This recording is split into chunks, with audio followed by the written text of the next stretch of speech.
The anti-Semitic decision of the International Court in The Hague is a modern Dreyfus trial, and it will end the same way. 130 years ago, the French Jewish officer Alfred Dreyfus was falsely accused of treason by a biased French court. In response to these false accusations, the great French writer Émile Zola wrote his monumental essay, J'accuse. He accused the French court of anti-Semitic lies against an innocent officer who was later exonerated of all guilt. Now an international court in The Hague, also headed by a French judge, is repeating this outrageous offense. It is falsely accusing me, the democratically elected Prime Minister of the State of Israel, and Israel's former Defense Minister, Yoav Gallant, of deliberately targeting civilians. This when we do everything in our power to avoid civilian casualties. We issue millions of text messages, phone calls, leaflets to the citizens of Gaza to get them out of harm's way, while the Hamas terrorists do everything in their power to keep them in harm's way, including shooting them, using them as human shields. The court in The Hague accuses us of a deliberate policy of starvation. This when we've supplied Gaza with 700,000 tons of food to feed the people of Gaza. That's 3,200 calories for every man, woman, and child in Gaza. And these supplies are routinely looted by Hamas terrorists who deprive their people of much-needed food. Yet just in the last few weeks, Israel facilitated the vaccination of 97% of the people of Gaza against polio.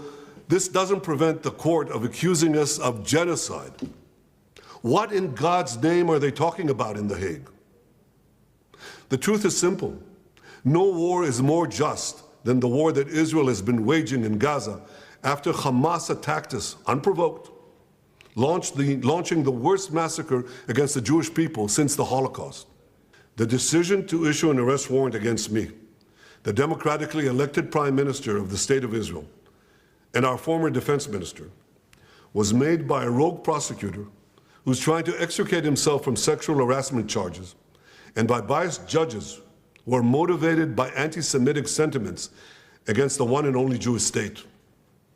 These judges did nothing. They did nothing against the real war crimes committed against the millions who've been murdered or uprooted by the dictatorships in Iran, Syria, and Yemen. Instead, they falsely accused the one democracy in the Middle East, Israel, thereby imperiling the right of all democracies to defend themselves against murderous terrorists and tyrants. Nor did the court do anything against the Hamas terrorists who raped our women, beheaded our men, burned babies alive in front of their parents, and kidnapped hundreds of men, women, and children to the underground dungeons of Gaza.